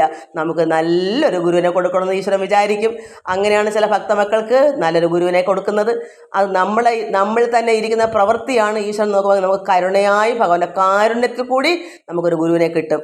അതുകൊണ്ട് അല്ലെങ്കിൽ എന്തുവരും? ഭക്തിയില്ലാഞ്ഞാൽ ഗുരുവിന് ഉപദേശിപ്പാൻ ഒരു ഗുരുവിനെ പോലും കിട്ടത്തില്ല. എന്താ? നമ്മുടെ പാത്രം വെടുപ്പല്ലെങ്കിൽ, ശുദ്ധിയില്ലെങ്കിൽ, നമ്മുടെ ഹൃദയത്തിൻ്റെ മാലിന്യം കൂടി വന്നാൽ നമുക്കൊരിക്കലും ഒരു ഗുരുവിനെ പോലും കിട്ടത്തില്ല. എത്ര ജന്മം ജനിച്ചാലും കിട്ടത്തില്ല. അതുകൊണ്ട് നിർണയം ആത്മോ ഉപദേശത്തിന് ഗുരുവരൻ എന്ന് വന്നതും പരമാത്മാവാം ഭവാൻ തന്നെ. അപ്പോൾ ഇങ്ങനെ നമുക്ക് ആത്മോ ഉപദേശത്തിന് നമ്മളിങ്ങനെ കാത്തിരിക്കും, ഒരു ഗുരുവിനെ കിട്ടണേ എന്നും പറഞ്ഞ്. അപ്പോഴെന്ത് വരും? അപ്പോൾ നല്ല ഭക്തിയുള്ള ഒരു ഭക്തന് ഭഗവാൻ ഒരു ഗുരുവിനെ കൊടുക്കും. ആരാ ആ ഗുരു? പരമാത്മാവാം ഭഗവാനാണ്. ആ ഗുരു അതാണ് ഗുരു ബ്രഹ്മ, ഗുരു വിഷ്ണു, ഗുരു ദേവോ മഹേശ്വര, ഗുരു സാക്ഷാത് പരബ്രഹ്മം. അങ്ങനെയുള്ള ഗുരുവിനെ നമുക്ക് തരും ഭഗവാനായ ഗുരു. അപ്പോൾ ഒരു ഗുരുവിൽ കൂടി ആരാണ് നമുക്ക്? അത് ഈശ്വരനാണ്. അപ്പോൾ ആ ഗുരുവിനെ നമ്മൾ ഈശ്വരനായി കാണുക. എന്തുകൊണ്ടാണ് അങ്ങനെ ഒരു ഗുരുവിനെ കിട്ടുന്നത്? ഭക്തിയുള്ള ഒരു നല്ലൊരു ഉത്തമ ശിഷ്യനായി തീരും എന്ന് ഭഗവാൻ അറിയുന്നതുകൊണ്ട് ഭഗവാൻ തന്നെ ഒരു ഗുരുവായി വരും. അതാണ് ഇവിടെ പറയുന്ന നിർണയം. ആത്മോ ഉപദേശത്തിന്, നല്ല ഉപദേശം, ആത്മാവിനെ അറിയാനുള്ള ഉപദേശം തരാൻ ഒരു ഗുരുവരൻ എന്ന് വന്നതും ആരാണോ അങ്ങനൊരു ഗുരു? അത് ഈശ്വരനാണ്, പരമാത്മാവാൻ ഭവാൻ തന്നെ, അല്ലാതെ വേറെ ആരുമല്ല. ഒരു ഗുരു, യഥാർത്ഥ ഗുരു യഥാർത്ഥത്തിൽ ഭഗവാൻ തന്നെ. അതുകൊണ്ട് ഗുരു ദൈവമാകുന്നില്ല, അത് ദൈവത്തെ പോലെ ദൈവമാവണമെങ്കിൽ ദൈവം പരമാത്മാവാണ്, സർവ്വവ്യാപിയാണ്. ഇന്ന് പലരും ഗുരുദേവനെ ഗുരുദേവനാണ്. കാരണം ഇവിടെ ഒരുപാട് ദേവന്മാരുണ്ട്. അതിലൊരു ദേവനാണ് ഗുരുദേവൻ. നമ്മൾ നാരായണ ഗുരുദേവനും ഗുരുദേവനാണ്. അവിടെ ദൈവമാകുന്നില്ല, ദൈവത്തെ പോലെ എന്നേ ഉള്ളൂ. അപ്പോൾ ഇപ്പോൾ ഒരു മകളെ പോലെ എന്ന് പറയുന്നത് എന്താണ്? സ്വന്തം പ്രസവിച്ച മകള്. എന്നാൽ മകളെ പോലെയാണ് എന്ന് പറയുന്നത് ആ മകളെ പോലെ മകളാവത്തില്ല. അതുപോലെ ഭഗവാൻ ഈശ്വരൻ ലോകപിതാവായിരിക്കുന്ന പരബ്രഹ്മമൂർത്തി ഏകനാണ്. അത് അദ്വൈതമായ ഭഗവാൻ. ആ പരമാത്മാവ് ആ ഗുരുവിൽ കൂടി വരുമ്പോൾ ആ ഗുരു ഈശ്വരന് തുല്യം എന്ന് പറയുന്നതല്ലാതെ പ്രാർത്ഥന നമുക്ക് ഈശ്വരനിൽ തന്നെ വേണം. ഗുരുവിനെ ആരാധിക്കുകയും ബഹുമാനിക്കുകയും അത്രമാത്രം ഈശ്വരന് തുല്യം കാണുകയും വേണം. അതുകൊണ്ട് വേറെ ഈശ്വരൻ ഇല്ല എന്ന് സങ്കല്പിച്ചിട്ടിരുന്ന ഒരുപാട് ജനങ്ങൾ ഗുരുദേവനാണ് ദൈവം എന്നും പറഞ്ഞപ്പോൾ ഗുരുദേവനെ നാണം കെടുത്തുവാണ്. അതും ഈഴവ സമൂഹം. ഈ ഗുരു ആരുടെയും കുത്തകയല്ല, ലോകത്തിൻ്റെ ഗുരുവാണ്. അവിടെ ജാതി മതങ്ങളില്ലാത്ത ഗുരുവാണ്. അതാണ് ഗുരുദേവൻ എന്ന് പറയുന്നത്. ഒരു ഈഴവ സമൂഹത്തിന് മാത്രമുള്ള ഒരു ഗുരുവാണെങ്കിൽ അതൊരു ആചാര്യനായ നമുക്കൊക്കെ കുറേ കാര്യങ്ങൾ പറഞ്ഞു തന്നു. പക്ഷേ ഇതങ്ങനല്ല, ഇത് ഭഗവാൻ ലോകഗുരുവാണ്. അപ്പോൾ അത് ദേവൻ എന്ന് പറയാം, ദൈവം എന്ന് പറയത്തില്ല. ദൈവം ഏകനാണ്, ആ ദൈവം ഗുരുവിൽ കൂടി പ്രവർത്തിക്കുന്നു. നമുക്കതുകൊണ്ട് ഗുരുദേവൻ എങ്ങനെയായി ഈശ്വരനിൽ, അതുപോലെ നമുക്കും ആ ഈശ്വരനെ പോലെ ആവാനാണ് ഗുരുദേവൻ പറയുന്നത്. അല്ല ഗുരുദേവനാവാനല്ല പറയുന്നത്. ഒരിക്കലും ഗുരുദേവൻ ദൈവമാണെന്ന് പറയത്തുമില്ല, ആരും അങ്ങനെ പറയത്തില്ല. യഥാർത്ഥ ഒരു ജ്ഞാനി, യഥാർത്ഥ ഭക്തന്മാരാരും കാരണം തിരിച്ചറിവുണ്ട് അവർക്ക്. ഈശ്വരൻ എന്ന് പറഞ്ഞ ഒരു ശക്തി സ്വരൂപനാണ്. അത് നമ്മൾ ആ ശക്തിയുടെ ശക്തിയില്ലെങ്കിൽ ഒറ്റ പദം വയ്പ്പാൻ ശക്തൻ ആരഹോ ലോകത്തിലുള്ളത്. അപ്പോൾ ഗുരുവിനറിയാം ശക്തി എന്ന് പറഞ്ഞ ആ പവറ് അത് ആരാലും സാധ്യമല്ല. അതിൻ്റെ ഒരു അംശമാണ് നമ്മളെ ഗുരുദേവനിലും നമ്മളെല്ലാം ഇച്ചിരി അംശങ്ങൾ. അപ്പോൾ ഗുരുദേവൻ എപ്പോഴെങ്കിലും പറയുമോ ഞാൻ ദൈവമാണെന്ന്? അത്രയ്ക്ക് വിവരമില്ലാത്തതാണോ ഗുരുദേവൻ? അപ്പോൾ ജനങ്ങൾ നാണം കെടുത്തുന്ന കുറേ, എല്ലാവരെയും ഞാൻ പറയുമല്ല, അറിവില്ലാത്ത അജ്ഞന്മാരായ ഈ മനുഷ്യർ ഗുരുദേവനെ കണ്ണാടിയാ ഗുരുദേവൻ നമ്മൾ തന്നെയാണെന്നാണ് കാണിച്ചു തന്നത്. അല്ല ഗുരുദേവൻ ദൈവമാണെന്നല്ല നമുക്ക് കാണിച്ചു തന്നത്. എല്ലാവരും അറിവില്ലായ്മ കൊണ്ട് ഗുരുദേവനെ ദൈവമാക്കി വെച്ചിട്ട് നാണം കെടുത്തി ഗുരുദേവന് പറയാൻ പറ്റുമോ? വിഷമിക്കുകയല്ലേ ഇരുന്ന്. ഇങ്ങനെ നാണം കെടുത്തരുത് മക്കളെ. ഒരിക്കലും ഗുരുദേവരുടെ സ്നേഹം ഉണ്ടെങ്കിൽ ഗുരു എന്താണ് നമുക്ക് ആജ്ഞാപിച്ച് നമ്മൾ കൽപ്പിച്ച് തന്നേക്കുന്ന ആ കൃതികളെടുത്ത് നോക്കുമ്പോൾ അറിയാം. അപ്പോഴും മനസ്സിലാവും ഗുരുദേവൻ എങ്ങനെയാണോ നമ്മളും അങ്ങനെ ആകണം. ഗുരുദേവൻ ദൈവമായില്ല, ദൈവത്തിനെ ആരാധിച്ച് ഈശ്വരനെ ഉള്ളിലാക്കിയതാണ്, ആ അറിവ് നേടിയതാണ്. അപ്പം നമ്മളും അങ്ങനെ ആയാൽ മതി. ഈശ്വരനാണ് പ്രപഞ്ചത്തിലെ സൃഷ്ടാവ്. ആ സൃഷ്ടാവിനെ വേണം. അത് വേറെ ആർക്കും പറ്റത്തില്ല. അത് ഏകമായ പരബ്രഹ്മമൂർത്തി ലോകം നിറഞ്ഞ ഒരു വസ്തുവാണ്, പരബ്രഹ്മമാണ്, നിഷ്കള വസ്തു പരബ്രഹ്മം. അത് നമുക്ക് ഒരിക്കലും മറികടക്കരുത് മക്കളെ. അതൊക്കെ മേലെ വേറെ ആരുമില്ല. അതാണ് ഏറ്റവും മേലെ ഇരിക്കുന്നതെന്ന് നമ്മൾ മനസ്സിലാക്കി ഈശ്വരനായി തന്നെ ആരാധിക്കുക. അതാണ് എനിക്ക് പറയാനുള്ളത്. തോനെയും വായിച്ചില്ലെങ്കിലും മക്കൾക്ക് ഇത് പറഞ്ഞു തരായിരുന്ന എന്നുവെച്ചാൽ എനിക്ക് അറിവുണ്ടോ എന്ന് എനിക്ക് ഇത് ഞാൻ പറയുന്നതല്ല മക്കളെ. എൻ്റെ പരമാത്മാവ് എന്നെ കൊണ്ട് പറയിപ്പിക്കുന്നു. എൻ്റെ ഗുരുദേവൻ്റെ വിഷമം. ഗുരുദേവനെ അത്രമാത്രം നാറ്റുന്ന കുറേ ഈഴവർ. കാരണം അമ്പലം കെട്ടിയിട്ട് അവിടെ ഗുരുദേവനെ വെച്ചിട്ട് ഗുരുദേവ എന്നാണ് പ്രാർത്ഥിക്കുന്നത്. ഗുരുദേവൻ എന്തൊരു ക്ഷീണമാണ്, അത്ര നാണം കെട്ട ഒരു പരിപാടിയായി കാണിക്കുന്ന ഭഗവാൻ. അതായത് ഗുരുദേവൻ ചിന്തിക്കുന്നില്ലേ? ഗുരുദേവനെ ആരാധിക്കണം നമ്മൾ. അയ്യോ എപ്പോൾ കണ്ടാലും ഭഗവാനെ ഗുരുദേവ അവിടുന്നാണ് ഈ നമ്മളെ നേരായ വഴി കാണിച്ചതെന്നും ഒരുപാട് നമുക്ക് വേണ്ടി കഷ്ടപ്പെട്ടതും ഒക്കെ ആണെന്ന് നമുക്ക് നന്ദിപൂർവ്വം ആ ഗുരുദേവനെ ആരാധിക്കാം. അതുകൊണ്ട് ദൈവം വേറെ ഇല്ലെന്ന് പറയാൻ പറ്റുമോ? അതുകൊണ്ട് ഈശ്വരനെ ആരാധിക്കുമ്പോൾ ഗുരുവിനെ മുമ്പേ വന്ദിക്കണം. കാരണം ഗുരുവാണ് ഈശ്വരനായിട്ട് വന്ന് നമുക്ക് വഴികാട്ടിയാണ്. ഇവിടേക്കുള്ള പരമാത്മാവിലേക്ക് എത്തിപ്പെടാനുള്ളൊരു വഴികാട്ടിയാകുമ്പോൾ നമ്മൾ ഗുരുദേവനെ വന്ദിക്കണം. ആദ്യമേ തന്നെ വന്ദിക്കണം. അതാണ് ഗുരു ബ്രഹ്മാവും ഗുരു വിഷ്ണുവും ഒക്കെ ആണെന്ന് നമ്മൾ കണ്ട് മനസ്സിലാക്കി ആ ഗുരുദേവനെ ധ്യാനിച്ചിട്ട് വേണം ഭഗവാനെ. അപ്പോൾ ഭഗവാൻ ഈശ്വരന് ഇഷ്ടപ്പെടും. അവർക്ക് ഗുരുത്വമുണ്ട്, 3 അക്ഷരമുണ്ട്. ഗുരുവിനെ മുമ്പേ ആരാധിച്ചല്ലോ, അത് മതി. അത് നിന്ദിക്കരുത്. വന്ദിച്ചില്ലേലും ഗുരുവിനെ നിന്ദിക്കരുത്. അപ്പോൾ വന്ദിച്ചാൽ ഈശ്വരന് ഇഷ്ടപ്പെടും. ഞാനായിട്ട് നിന്ന് ഗുരുദേവനായിട്ട് നിന്ന് അത് പരമാത്മാവാണ് ഗുരുവായിട്ട് വന്ന് നമുക്ക് എല്ലാം പറഞ്ഞു തരുന്ന ഒരു കാലത്ത്. അപ്പോൾ അങ്ങനെയുള്ള ഗുരുവിനെ വന്ദിക്കാതെ കണ്ട് നിന്ദിച്ചും കൊണ്ട് ഈശ്വരനെ ആരാധിച്ചാൽ ഈശ്വരൻ ഇഷ്ടപ്പെടത്തില്ല. ആദ്യമേ മാതാപിതാ ഗുരു, അതാണ് കാണപ്പെട്ട ദൈവം. അവരെ മുമ്പേ ആരാധിച്ചിട്ട് വേണം ഈശ്വരനിലേക്ക് എത്തപ്പെടാൻ. കാരണം നമുക്ക് വേണ്ടുന്ന വഴികൾ പറഞ്ഞു തരുന്ന ഗുരുവാണത്. അപ്പോൾ ഗുരുത്വം വേണം എല്ലാത്തിനും, അത്രയേ ഉള്ളൂ. അല്ലാതെ ഈശ്വരനെ ആരാധിക്കാതെ നമ്മൾ ഗുരുവിനെ മാത്രം ഇങ്ങനെ ആരാധിച്ചുകൊണ്ടിരുന്നാൽ കുഴപ്പമൊന്നുമില്ല. ഭ്രഷ്ടരായി തീരുന്ന ഭഗവത്ഗീത കിടപ്പുണ്ട്. ഏത് ദേവനെ നമ്മൾ ആരാധിക്കൂ, പക്ഷേ അവരറിയുന്നില്ല, അവർ ഭ്രഷ്ടരായി തീരുമെന്ന് ഭഗവത്ഗീത കിടപ്പുണ്ട്. അതുകൊണ്ട് ഈശ്വരനെ ആരാധിക്കുന്നത് ഈശ്വരനെ തന്നെ ആരാധിക്കണം, പക്ഷേ ഗുരുവിനെ വന്ദിക്കണം. ഗുരുത്വം വേണമെങ്കിൽ എല്ലാം മനസ്സുകൊണ്ട് ചിന്തിക്കണം. എൻ്റെ അമ്മ, എൻ്റെ അച്ഛൻ, എൻ്റെ ഗുരുനാഥൻ, ഇവയൊക്കെ ചിന്തിച്ചിട്ട് വേണം നമ്മൾ ഈശ്വരനെ പ്രാർത്ഥിക്കാൻ. അപ്പോൾ ഒരു ഗുരുവിന് നമുക്കൊരു ഗുരുവിനെ തരണമെങ്കിൽ നമ്മുടെ പാത്രം, നമ്മുടെ ഹൃദയം ശുദ്ധമായിരിക്കണം. നിർണയ ആത്മോ ഉപദേശത്തിന് ഗുരുവരൻ എന്ന് വന്നതും പരമാത്മാവാം ഭവാൻ തന്നെ. സന്ദേഹം അതിനില്ല നിന്തിരുവടിക്ക് എന്നിൽ അന്യൂന കാരുണ്യമുണ്ടായി വരികയാൽ ഇപ്പോൾ നിർമ്മലം പരമാത്മചിന്മയം സദാനന്ദം ജന്മനാശാദിഹീനം കൽമഷവിരഹിതം നന്ദനന്ദനായ നിന്നുടെ പദദ്വന്ദ്വം എന്നുടെ കണ്ണിൽ കാണായി വന്നതും മഹാഭാഗ്യം. ബ്രഹ്മാവ് പറയുന്നു, ഭഗവാനെ എനിക്ക് കാണാൻ കിട്ടിയല്ലോ, അതെൻ്റെ ഭാഗ്യം. നിന്നുടെ മായാഭ്രമം ഇന്നും ഇനിയും ഉണ്ടാകായ്വാനായി അംബുജവിലോചന സന്തതം നമസ്തുഭ്യം. എന്താണ് അദ്ദേഹം അഹങ്കരിച്ചു, ബ്രഹ്മാവ് അഹങ്കരിച്ചിട്ട് ഭഗവാനെ ഒന്ന് പരീക്ഷിക്കാന്ന് കരുതി എല്ലാ ഗോക്കളെയും ഗോപന്മാരെല്ലാം മായാൽ മറച്ചു. അതെന്താ? അതുകൊണ്ട് ഭഗവാനെ എനിക്ക് ഇനി അങ്ങനെ ഒരു മായ എന്നെ ചുറ്റിപ്പറ്റല്ലേ, എനിക്ക് അഹങ്കാരം ഈ ലോകം മായയാണ്, നമുക്ക് അഹങ്കാരം വർദ്ധിക്കുന്നതാണ്. അതുകൊണ്ട് അതിൽ എന്നെ ഇനി അങ്ങനെ ആക്കല്ലേ, ഇനി എനിക്കത് ഉണ്ടാവല്ലേ, അഹങ്കാരം വരുത്തല്ലേ. അംബുജവിലോചന എപ്പോഴും ഞാനതിന് ഭഗവാനെ സ്തുതിക്കുന്നു. ജന്മങ്ങൾ ഇനിയും ഉണ്ടേറെ എന്നിരിക്കലും കർമ്മങ്ങൾ പലവിധം ചെയ്യണം എന്നാകിലും നിന്മലരടിയണ കാണായി ചമഞ്ഞതിൽ സന്മയത്തിങ്കൽ രമിക്കണമേ സദൈവമേ. എന്താ പറയുന്നത്? ഒരുപാട് കർമ്മങ്ങൾ, എനിക്ക് ഒരുപാട് കർമ്മങ്ങൾ ചെയ്യണം എന്നാകിൽ പോലും ഒരുപാട് ജന്മങ്ങൾ ഉണ്ടായാലും എനിക്ക് ഭഗവാന്റെ പാദത്തിൽ ഭഗവാനിൽ തന്നെ എനിക്ക് ലയിച്ച് ഇരിക്കണം, അതിനനുഗ്രഹിക്കണമേ. സന്മയത്തിങ്കിൽ പരമാത്മാവിൽ രമിച്ചിരിക്കാൻ ആനന്ദിക്കാൻ എനിക്ക് ഇടവരുത്തണമേ. നമ്മളിങ്ങനെ പ്രാർത്ഥിക്കണം.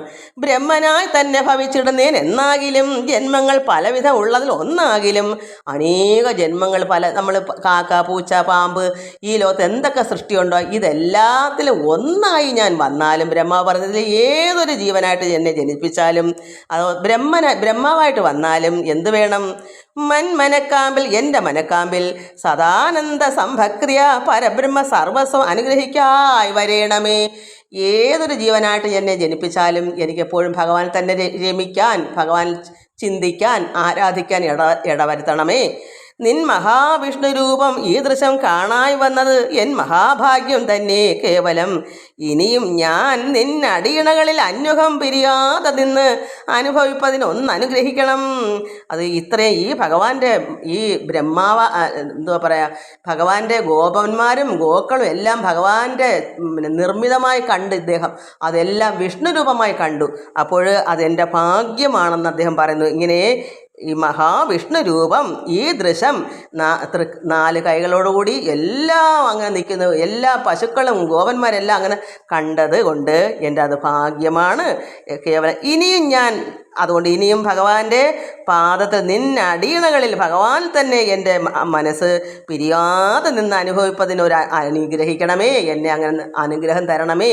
എപ്പോഴും ഭഗവാനിൽ നിന്ന് പിരിഞ്ഞു പോകാതെ എപ്പോഴും ചേർന്നിരിക്കാൻ, ഒന്നാകാൻ അനുഗ്രഹിക്കണമേ. ഞാനിനി വൃന്ദാവനെ വല്ലതും ഒരുതരം കാനനോ ഉത്ഭവ തൃണാദ്യങ്ങളായി വരികിലും ദീനകാരുണ്യാബുധേ മതിയായിരുന്നു. ഇനി ഞാൻ വൃന്ദാവനത്തിൽ ഏതെങ്കിലും പുൽക്കൊടിയായിട്ടെങ്കിലും വന്നാൽ അത് കാരുണ്യാബുധേ, ദീനകാരുണ്യാബുധേ, അതെനിക്ക് മതിയായിരുന്നു. കാരണം എന്താ? വൃന്ദാവനത്തിലെ മണൽത്തരിലെല്ലാം ഭഗവാന്റെ പാദം സ്പർശിച്ചിട്ടുണ്ട്. ധൂളി, ആ പൊടി, ആ മൺപൊടി എല്ലാം ഭഗവാൻ അവിടെ വസിച്ച മണ്ണാണ്. അവിടുത്തെ വൃക്ഷങ്ങളും അവിടുത്തെ എല്ലാ അതായത് ചെടികൾ, അവിടുത്തെ മൃഗങ്ങൾ എല്ലാം ഭഗവാൻ അവിടെ തന്നെയാണല്ലോ താമസിച്ചത്. അതുകൊണ്ട് അവിടുത്തെ ഒരു പുൽക്കൊടിയായി, വൃന്ദാവനത്തെ ഒരു പുൽക്കൊടിയായിട്ടെങ്കിലും മതിയായിരുന്നു ഭഗവാനെ, അതാണ് എനിക്കിഷ്ടം എന്ന് ബ്രഹ്മാവ് പറയുന്നു. അപ്പോൾ ദീനകാരുണ്യാബുധേ മതിയായിരുന്നു, എനിക്ക് അത് മതി ഭഗവാനെ. നിൻ്റെ ആനന്ദ പാദാംബുജ സാമീപ്യം വരുമ്പോൾ അപ്പോൾ എന്താ അവിടെ ഭഗവാന്റെ സാമീപ്യമുണ്ട്. എപ്പോഴും വൃന്ദാവനത്തിലൊക്കെ നമ്മൾ ഭക്തന്മാർ പോകുന്നത് നല്ലതാണ്, അല്ലാത്തൊരു കാണാൻ പോകണമെന്നേ എനിക്ക് പറയാൻ പറ്റൂ. കാരണം എന്താ? ഭക്തി ഇല്ലാതെ പോയിട്ട് കാര്യമില്ലല്ലോ. ഭക്തന്മാർക്ക് പോയാൽ അവിടെ അത്രത്തോളം അനുഗ്രഹം ഭഗവാൻ അവിടെ വസിച്ചതാണല്ലോ എന്നുള്ള ഹൃദയത്തോടുകൂടി അവിടെ നിൽക്കും. അപ്പോൾ ഭഗവാൻ പറയാം, നിന്നെ ഞാൻ അറിയുന്നു, നമുക്കെല്ലാം അവിടെ ഒന്നിച്ചുകൂടാം, ഭഗവാൻ അവിടെ കാണും. അതിന് ഒരു അജ്ഞാനിയാണ്, ഒട്ടും വീട്ടുകളിലിരുന്ന് പ്രാർത്ഥിക്കാതെയും പറയാതെയും കാണുവാനാണ് പോയാൽ അവർ കണ്ടിട്ട് ഇഞ്ഞ് പോരും, അത്രയേ ഉള്ളൂ. എന്നിട്ട് ഇഞ്ഞ് വരുമ്പോൾ എന്താ? ഒത്തിരി ആപത്ത് കൂടി വരും, ദീനത്വം വരും. കാരണം അറിവില്ലല്ലോ, ഈശ്വരൻ എന്നുള്ള ചിന്ത അവർക്ക് ഉള്ളിലില്ലാത്ത പോയി കഴിഞ്ഞിട്ട് എന്താ കാര്യം? അത്രയേ ഉള്ളൂ. അത് വെറുതെ പോകാന്നേ ഉള്ളൂ. ഭക്തന്മാർക്ക് പോയാൽ നന്മയാണ്. അതുകൊണ്ട് ഭഗവാൻ അവിടെ പറയുന്നു, ഇദ്ദേഹം പറയുന്നു, ആനന്ദ പാദാംബുജം, ഭഗവാന്റെ സാമീപ്യം, ഭഗവാൻ നമ്മുടെ ഒപ്പത്തിന് തന്നെ അടുപ്പം ഉണ്ടാകണമേ, സാമീപ്യം ഉണ്ടാകണം. ഇവിടെ വൃന്ദാവനത്തിലൊരു പുൽക്കൊടിയായിട്ടെങ്കിലും ജനിച്ചാൽ അതുകൊണ്ട് നിന്ദരുടെ നിർമ്മല സ്വരൂപം ഇത് അന്തരാനന്ദം പൂണ്ട് സന്തതം യോഗീന്ദ്രനാണ്. അപ്പോൾ നമ്മൾ ഭഗവാന്റെ ആ സ്വരൂപം, ആ പരമാത്മാവിൻ്റെ ആ അമൃതധാര ആനന്ദ സ്വരൂപനായിരിക്കുന്ന ആ ഭഗവാനെ നമുക്ക് ആനന്ദം കൊണ്ട് നിറയ്ക്കാം സന്തതം. എപ്പോഴും യോഗീന്ദ്രാണാം. നമ്മൾ ചേർന്ന് ലയിക്കുന്നു, ഒന്നായിത്തീരുന്നു, ഈശ്വരനുമായിട്ട് ചേരുന്നു. യോഗീന്ദ്രാണാം, ഒരു യോഗിയായിത്തീരുന്നു. ചിന്തയാലെത്താത വേദാന്ത സംഗ്രഹം പരം അന്തികെ പിരിയാതെ കണ്ടിരിക്കുന്ന ഗോപാലകുലത്തിൻ്റെ ഭാഗ്യപൂർണത്വം പോലെയോ ഗോപതേ ലോകത്തെങ്കിൽ മറ്റാർക്കും ഉണ്ടായി വരാ. ഇത് ലോകത്തിൽ ആർക്കും ഉണ്ടാകത്തില്ല. അവിടുത്തെ ഗോപന്മാർക്കും ഗോപാങ്കന്മാർക്കും കിട്ടിയ ഈ ഭാഗ്യം, ഈ സുഹൃതം അവിടുത്തെ വൃക്ഷത്തിനും അവിടുത്തെ മൃഗങ്ങൾക്കും പക്ഷിലതാദികൾക്കുമൊക്കെ ഈ ഭഗവാൻ അവിടെ വസിച്ചപ്പോൾ സാമീപ്യം അവിടെ എല്ലാവർക്കും കിട്ടി. എത്രയും ഭാഗ്യം വേറെങ്ങും ആർക്കും കിട്ടിയിട്ടില്ല. ആ പൂർണ്ണത്വം ഗോപാലകുലത്തിൻ്റെ ആ വൃന്ദാവനത്തിലെ അവിടുത്തെ മൃഗങ്ങൾക്കുള്ള പശുക്കൾക്കും ഒക്കെ കിട്ടിയ ആനന്ദം വേറെ ലോകത്താർക്കും കിട്ടിയിട്ടില്ല. ഗോക്കളും ഗോപാങ്കനമാരും ഓരാണ്ട് കാലം സാക്ഷിയായി നിന്നാൽ അപത്യാകൃതി കലർന്നിടും ഗാത്രങ്ങളെല്ലാം ചേർത്തനുസരിച്ച് സമ്പൂർത്തി ഭാഗ്യങ്ങൾ ഓർത്താൽ ആർക്ക് കൈവരും വിഭോ. അതായത് ഭഗവാൻ അവിടെ ഒരു വർഷക്കാലം ബ്രഹ്മാവ് മറച്ചു പിടിച്ച ഗോക്കളും ഗോപക്കുട്ടികൾ, ഗോപന്മാരായിരുന്ന ആ കുഞ്ഞുങ്ങളും മറച്ചു പിടിച്ചു ബ്രഹ്മാവ് മായ കൊണ്ട്. അപ്പോൾ ഭഗവാൻ എന്ത് ചെയ്തു? എല്ലാവരും നിർമ്മിച്ചെങ്കിലും ഓരോ വീടുകളിലെയും കുട്ടികളും പശുക്കളും എങ്ങനെ ആ രൂപത്തിൽ തന്നെ നിർമ്മിച്ചു. പക്ഷേ ഉള്ളിൽ ആരായിരിക്കുന്നേ? ഭഗവാനാണ്. അപ്പോൾ ഒരു വർഷക്കാലം ആ വീടുകളിൽ ആ കുട്ടികൾ ആരായ രൂപം മാത്രമേ, നടൻ വേഷം കെട്ടുന്ന പോലെ അവരുടെ മക്കളെ പോലെ രൂപം കണ്ടാൽ അങ്ങനെ തോന്നും. പക്ഷെ ഉള്ളിൽ ആരാണ്? ഈശ്വരനാണ്. എല്ലാ പശുക്കളിലും ഗോവത്സത്തിലും പശുക്കുട്ടികളിലും അതുപോലെ തന്നെ അവിടുത്തെ ഗോപസ്ത്രീകളുടെ മക്കൾ അതിലും എല്ലാം ആരാ വസിച്ചത്? ഭഗവാനാണ്. അപ്പോൾ ആ ഭഗവാൻ ഈ വൈകുന്നേരം ഒരു വർഷം വരെ രാവിലെ പോകും പശുക്കളുമായിട്ട് അവരവരെ വീട്ടിൽ വരുമ്പം ആ കൃഷ്ണനാ എല്ലായിടവും കാണുന്നത്. അപ്പോൾ വരുമ്പോഴേ ആ മക്കളെ ഇന്ന് പശുക്കളെ തീറ്റി ക്ഷീണിച്ചല്ലോ, കുളിപ്പിക്കും അമ്മമാർ. കുളിപ്പിച്ചിട്ട് കുഞ്ഞുങ്ങൾക്ക് നല്ല വസ്ത്രമൊക്കെ അങ്ങോട്ട് കൊടുത്തിട്ട് ആഹാരമൊക്കെ വാരി കൊടുക്കുന്നു, മടിയിലെടുത്ത് സ്നേഹിക്കുന്നു. ആരെയാ ചെയ്യുന്നത്? ഭഗവാനെയാണെന്നവർ അറിയുന്നില്ല. ഇതെല്ലാം ഭഗവാന്റെ നിർമ്മിതമാണ് ഈ ചെല്ലുന്നത്. കാരണം ഗോക്കളെ മൊത്തം മറച്ചു പിടിച്ചപ്പം ഈശ്വരൻ ഈ അച്ഛനും അമ്മയും അറിയാതിരിക്കാൻ വീടുകളിൽ ചെല്ലുമ്പോൾ അതുപോലെ ഭഗവാൻ സൃഷ്ടിച്ച് നമ്മൾ വായിച്ചതാ. എല്ലാവരും മറന്നോന്ന് എനിക്കറിയില്ല. അപ്പോൾ അതുപോലെ ഇരിക്കുമ്പോൾ അതിലെല്ലാം ആരാ? ആ പശുക്കളിലും ആ ഗോപന്മാരിലെല്ലാം ഈശ്വരൻ കണ്ണനാണ് അതിലെല്ലാം. അപ്പം ഭഗവാൻ എല്ലാ വീടുകളിലും ഉണ്ട്. ആ രക്ഷകർത്താക്കൾ ആ കുഞ്ഞുങ്ങളെ അവരുടെ മക്കളെ സ്നേഹിക്കുന്നത് പോലെ സ്നേഹിക്കുന്നത് ആരെയാണെന്ന് അവരറിഞ്ഞിട്ടല്ല. അവരവരുടെ മക്കളെ സ്നേഹിക്കുന്നു. പക്ഷേ അതിലെല്ലാം ഈശ്വരനാണ് അനുഭവിച്ചത്. അവരുടെ ആനന്ദം, അവരുടെ സന്തോഷം എല്ലാം കണ്ണനാണ് അനുഭവിച്ചത്. അതാണ് ഇവിടെ പറയുന്നത്. ഇവിടെ എന്താ വായിച്ചത്? ഗാത്രങ്ങളെല്ലാം ചേർത്ത് അനുസരിച്ച്. എന്താ? ചെല്ലുമ്പോഴേ മക്കളെ നീ ക്ഷീണിച്ചോ, നീ ഉച്ചയ്ക്ക് കൊണ്ട് ചോറ് കഴിച്ചോ, മക്കൾ കുളിക്ക് എന്ന് പറഞ്ഞ് മടിയിലൊക്കെ പിടിച്ചിരുത്തി സ്നേഹിച്ച് എല്ലാം കൊടുത്ത് ആനന്ദിക്കുമ്പോൾ ഇത് ഭഗവാനെയാണ് എല്ലാവരും. യശോദാമ്മ യഥാർത്ഥ കൃഷ്ണനെ യശോദാമ്മയെ സ്നേഹിക്കുന്നു. അത് എന്നുള്ളത് തന്നെ. പക്ഷേ ഈ ജനങ്ങളുടെ എല്ലാ വീടുകളിലെയും ആ മക്കളായിട്ട് നിൽക്കുന്ന എല്ലാ രൂപത്തിലും നിൽക്കുന്ന ആരും അറിയുന്നില്ല. ശരീരം മാത്രമേ അവരുടെ മക്കളെന്നവർക്ക് അറിയാവൂ. അതിൻ്റെ ഉള്ളിൽ പരമാത്മാവായ കൃഷ്ണനാണ്. അപ്പോൾ അത്രമാത്രം ആനന്ദം ആ ഗോപാങ്കനമാർക്ക് കിട്ടി. ഭഗവാനോട് ചേർന്ന് ലയിക്കാൻ. ഭഗവാൻ അത് അറിഞ്ഞുകൊണ്ട് തന്നെയാണെങ്കിലും മറ്റൊരറിയാതെ ആണെങ്കിലും അവർ ആനന്ദിക്കുന്നു. കാരണം ഈ ഭഗവാനെ എടുത്തുവെച്ച് മടി വെച്ച് ഇരുത്തുമ്പോൾ അവർക്ക് തന്നെ ഇല്ലാത്തൊരു അനുഭൂതി അവർക്ക് കിട്ടും. കാരണം ഭഗവാനാണല്ലോ ഇരിക്കുന്നവർ അറിഞ്ഞുകൂടെങ്കിലും അവരുടെ ഉള്ളിൽ ആനന്ദമാണ്. എന്താ കാരണം? അത് ഈശ്വരനായതുകൊണ്ട്. അപ്പം നമ്മൾ എന്ത് ചിന്തിക്കണം? നമ്മൾ അതുപോലെ ഈശ്വരനെ നമ്മുടെ ഉള്ളിൽ ഇരുത്തുമ്പോൾ നമുക്കും ഇല്ലാത്ത ആനന്ദം ഉണ്ടാകണം. അവരറിയാതെ കിട്ടിയ ആനന്ദം. നമ്മൾ ഈശ്വരൻ എൻ്റെ ഉള്ളിൽ വരുമ്പോൾ നമ്മളും ആ ആനന്ദ ലഹരിയിലാകണം. അതാണ് പരമാനന്ദ. ആ ദ്രവ്യം അതറിയാതെയാണ് ഈ ജനങ്ങളെല്ലാം എവിടേക്കോ, അവിടെ ആയിരിക്കും, ആ കുന്നിലാണോ, ഈ ആശ്രമത്തിലാണോ, ഈ അമ്പലത്തിലാണോ, ഭഗവാൻ എവിടാ അന്വേഷിച്ച് നടന്ന് കഷ്ടപ്പെട്ട് ഉഴന്ന് ധീരന്മാരായും അസുഖം പിടിച്ച് വരുന്നു. പൈസയും നഷ്ടം. അതാണ് നമ്മൾ തന്നെയാണെന്ന് കണ്ടുപിടിക്കുമ്പോൾ നമ്മൾ അസുഖങ്ങളെല്ലാം പമ്പ കിടക്കും. എങ്ങനെയാ? ആനന്ദ നിർവൃതി ഉണ്ടാവും. അതാണ് ഇതിൽ പറയുന്നത്. നമ്മൾ ഇങ്ങനെ ആയി തീരുമ്പോഴാണ് ഇതിൻ്റെ ഗുണം അറിയുന്നത്. ആ ലഹരി, മത്ത് പിടിച്ച ലഹരി. അപ്പം നമ്മുടെ അസുഖമൊക്കെ അവിടെ എവിടെയെങ്കിലും ഇരിക്കാൻ ഉണ്ടോ? എപ്പോഴും നമ്മൾ ആനന്ദത്തിലല്ലയോ ഇരിക്കുന്നത്. പിന്നെ അവിടെ അസുഖത്തിന് എന്താ വില? അവർക്ക് ആ അസുഖത്തിന് ഇരിക്കുന്ന സ്ഥാനമൊന്നും അവിടെ ഇല്ല. അവരൊക്കെ ഒഴിഞ്ഞു പൊക്കോണം. ഇവിടെ അതിന് ഇടം കൊടുക്കാതിരിക്കണം. നമ്മൾ ഇടം കൊടുക്കരുത്. ഒരു രോഗത്തിന് ഇരിക്കാനുള്ള ഇടം നമ്മൾ ഉണ്ടാക്കി കൊടുക്കരുത്. അതാ നമുക്ക് വേണ്ടുന്നത്. എല്ലാവർക്കും നമസ്കാരം. അതുകൊണ്ട് എല്ലാവരും ഇത് മനസ്സിലാക്കുക. ഓം ലോകാ സമസ്ത സുഖിനോ ഭവന്തു. ഹരി ഓം ഹരി ഓം ഹരി ഓം.